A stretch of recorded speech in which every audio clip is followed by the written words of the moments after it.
Supreme court ने कहा है कि आदिवासी महिला या उसके कानूनी उत्तराधिकारी परिवार के पुरुषों की तरह ही पैतृक संपत्ति में बराबर की हिस्सेदार हैं। छत्तीसगढ़ से जुड़े इस फैसले में कहा गया कि किसी आदिवासी महिला या उसके कानूनी उत्तराधिकारियों को केवल लिंग के आधार पर पैतृक संपत्ति में हिस्सा देने से इनकार करना अनुचित और असंवैधानिक दोनों है। ये फैसला भारत में आदिवासियों के सामाजिक ताने बाने को बदलने वाला फैसला है। सुप्रीम कोर्ट के इस फैसले से पूरे देश के आदिवासी प्रभावित होंगे। सुप्रीम कोर्ट का जो निर्णय आया उसको हम स्वागत करें। इतने विवाद खड़े हो जाएंगे अदालतों में जिसका सामना करना बड़ा मुश्किल हो जाएगा। माननीय न्यायालय ने अगर कोई ऐसा आदेश दिया है तो हमारे समाज का डीप में जाके नहीं दिया है, उसके कानून के आधार पे उन्होंने दिया है। हमारा समाज लड़कियों को भी उतना ही बराबर देता है जितना सुप्रीम कोर्ट ने जो आदेश किया हुआ।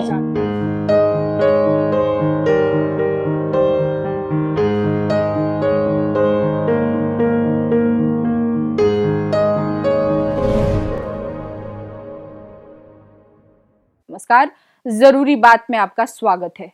सुप्रीम कोर्ट के इस ताजा फैसले ने आदिवासी समाज में हलचल मचा दी है।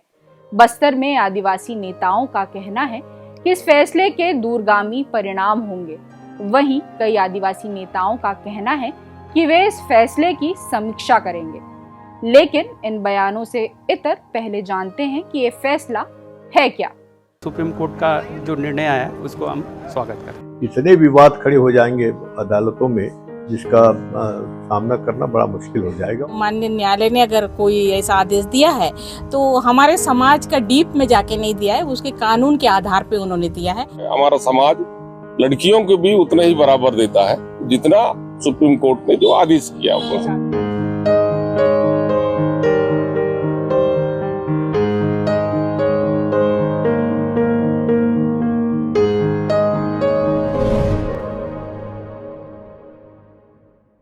1992 में छत्तीसगढ़ के सूरजपुर की रहने वाली एक आदिवासी महिला धैया के कानूनी उत्तराधिकारियों ने अपने नाना भज्जू उर्फ भंजन गोंड की पैतृक संपत्ति में हिस्सा मांगते हुए मुकदमा दायर किया। धैया के 5 भाई थे और कुल 6 संतानें थी। अक्टूबर 1992 में जब परिवार के पुरुष सदस्यों ने बंटवारे से इनकार कर दिया तब ये विवाद शुरू हुआ। मामला सूरजपुर की निचली अदालत में पहुंचा, जिसने 29 फरवरी 2008 को ये कहते हुए मुकदमा खारिज कर दिया कि वादकारियों ने गोंड समाज में ऐसी कोई परंपरा साबित नहीं की जिससे बेटी को संपत्ति में अधिकार मिलता हो। अदालत ने यह भी कहा कि हिंदू उत्तराधिकारी अधिनियम 1956 की धारा 2(2) के अनुसार पैतृक संपत्ति में हिस्सेदारी का ये अधिनियम आदिवासियों पर लागू नहीं होता। इसके बाद 21 अप्रैल 2009 को प्रथम अपीलीय अदालत और फिर 1 जुलाई 2022 को छत्तीसगढ़ हाईकोर्ट बिलासपुर ने भी ये फैसला बरकरार रखा। हाईकोर्ट ने कहा कि वादकारियों ने अपने अधिकार को साबित करने के लिए कोई परंपरा पेश नहीं की और ये भी जोड़ा गया कि न्याय, समता और सद्भाव के आधार पर दी गई दलील अब मान्य नहीं, क्योंकि सेंट्रल प्रोविंसेस लॉज एक्ट 1875 को पहले ही रद्द किया जा चुका है। हाई कोर्ट और निचली अदालतों के इन फैसलों से असंतुष्ट होकर अपने नाना की संपत्ति में हक मांगने वाले आदिवासी धैया के बेटे सुप्रीम कोर्ट पहुंचे। अंततः 18 जुलाई 2025 को सुप्रीम कोर्ट की न्यायमूर्ति संजय करोल और न्यायमूर्ति जॉय माल्या बागची की पीठ ने एक ऐतिहासिक फैसला सुनाया। कोर्ट ने कहा कि आदिवासी महिलाएं और उनके उत्तराधिकारी भी पुरुषों की तरह पैतृक संपत्ति में समान हिस्सेदारी के हकदार हैं। न्यायालय ने यह भी स्पष्ट किया कि जब तक महिलाओं को उत्तराधिकार से वंचित करने वाली कोई प्रामाणिक परंपरा सिद्ध नहीं होती, तब तक समानता का सिद्धांत लागू रहेगा। हाई कोर्ट और निचली अदालतों के निष्कर्ष को पलटते हुए उच्चतम न्यायालय ने निचली अदालतों के दृष्टिकोण की आलोचना की, जिसमें महिलाओं को उत्तराधिकार की अनुमति देने वाली प्रथा को साबित करने की आवश्यकता बताई गई थी।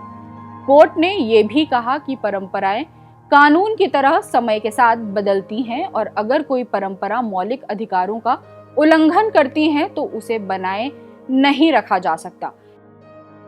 ये फैसला संविधान के अनुच्छेद 14 जो समानता की गारंटी देता है और अनुच्छेद 15 के अनुरूप माना गया है, जो धर्म, जाति, लिंग, नस्ल और जन्म स्थान के आधार पर भेदभाव को रोकता है। पीठ ने कहा कि मुकदमे में शामिल महिलाओं को पैतृक संपत्ति के अधिकार से वंचित करना न केवल अनुचित है, बल्कि ये स्पष्ट रूप से भेदभावपूर्ण भी है। न्यायालय ने यह भी स्पष्ट किया कि यदि कोई प्रथा महिलाओं के उत्तराधिकार अधिकार को प्रतिबंधित करती है तो उसे सिद्ध करने की जिम्मेदारी उस पक्ष की होगी जो इस अधिकार का विरोध कर रहा है। ये फैसला इसलिए भी महत्वपूर्ण है क्योंकि ये आदिवासी समुदायों में महिलाओं के उत्तराधिकार अधिकारों को लेकर लंबे समय से चली आ रही असमंजस की स्थिति को समाप्त करता है। आदिवासी समुदायों में लैंगिक न्याय को लेकर चल रही बहस को नया दृष्टिकोण देता है, विशेष रूप से उस स्थिति में जब आदिवासी समुदायों के लिए कोई संहिताबद्ध व्यक्तिगत कानून मौजूद नहीं है। हिंदू उत्तराधिकार अधिनियम HSA की धारा 22 आदिवासियों को इसके दायरे से बाहर रखती है जब तक कि केंद्र सरकार कोई विशेष अधिसूचना जारी न करे। लेकिन सर्वोच्च न्यायालय ने यह स्पष्ट कर दिया है कि इस प्रकार की वैधानिक चुप्पी को संस्थागत भेदभाव का आधार नहीं बनाया जा सकता। हालांकि बस्तर में आदिवासी समाज से जुड़े नेताओं के पास अपने तर्क हैं। नहीं, देखिए, देश के अधिकांश, मैं सभी के नहीं कह सकता, अपनी समाज का तो कह सकता हूँ कि ये अधिकार नहीं है बेटी को अपने बाप के संपत्ति पे बराबरी का हक ही नहीं होता। और जो सुप्रीम कोर्ट का फैसला आया है उसको हम पढ़ेंगे और देखेंगे कि ऐसा फैसला क्यों आया है। क्योंकि संविधान में ये व्यवस्था है, अगर कानून, देश के कानून और आदिवासी समाज के सामाजिक कानून, कस्टमरी लॉ में अगर कोई विवाद हो तो सुप्रीम कोर्ट ही कहता है कि भाई कि आदिवासी समाज का जो कस्टमरी लॉ है वो बड़ा होगा, वो ऊपर माना जाएगा। तो ये फैसला ऐसा क्यों आया, जबकि बताया गया है कि लोअर कोर्ट में बाकायदा हमारी परंपरा के बारे में काफ़ी चर्चा हुई, बहस हुई, और रीति रिवाज और ये जो रूढ़िवादी परंपरा है वो हिसाब से लोअर कोर्ट ने कहा कि भाई नहीं मिल सकता, और बिल्कुल सही आर्गुमेंट है वो।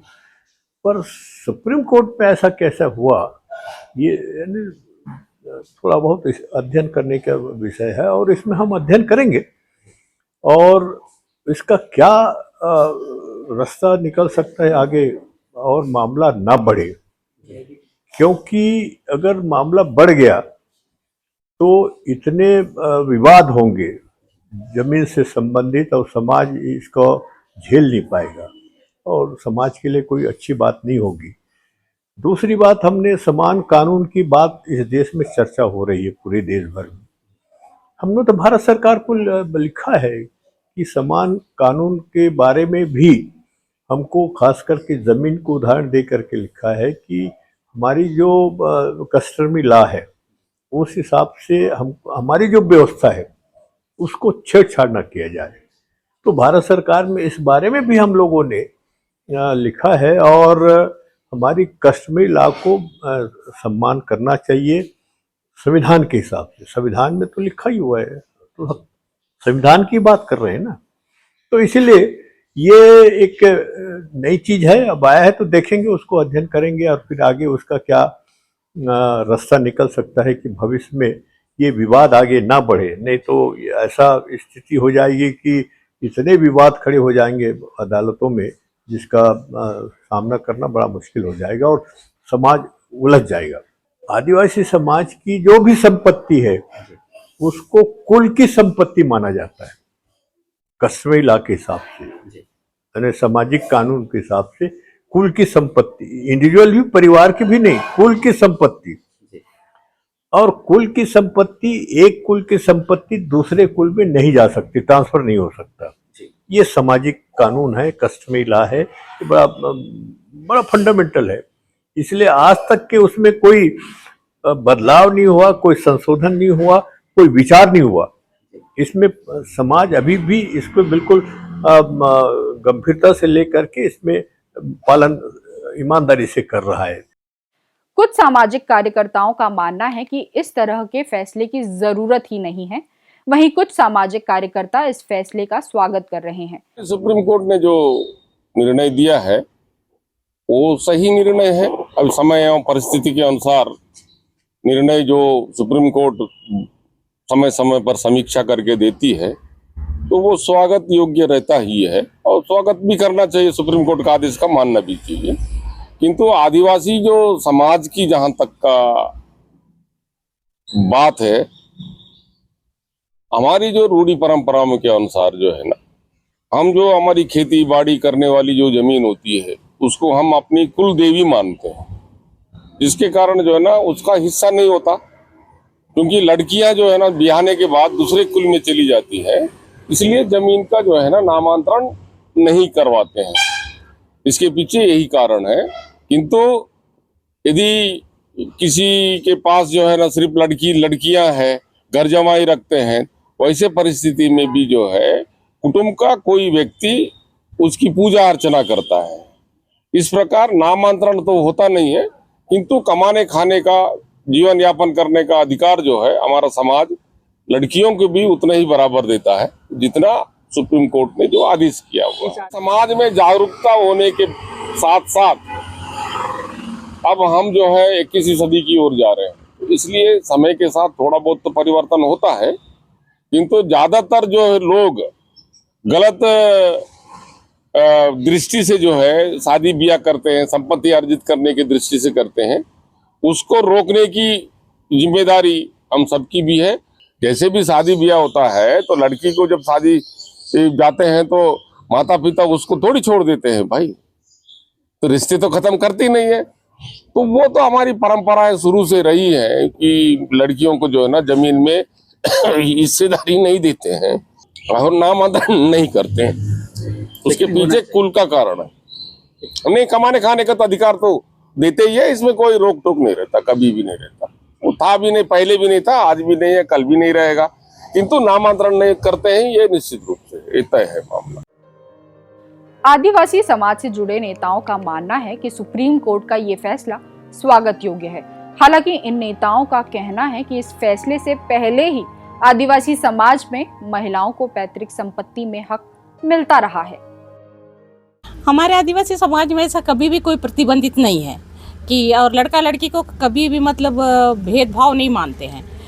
और जिसको आवश्यकता है उसको तो मतलब उसको संपत्ति मिलनी चाहिए, ले लेते हैं, जो लेना चाहते हैं।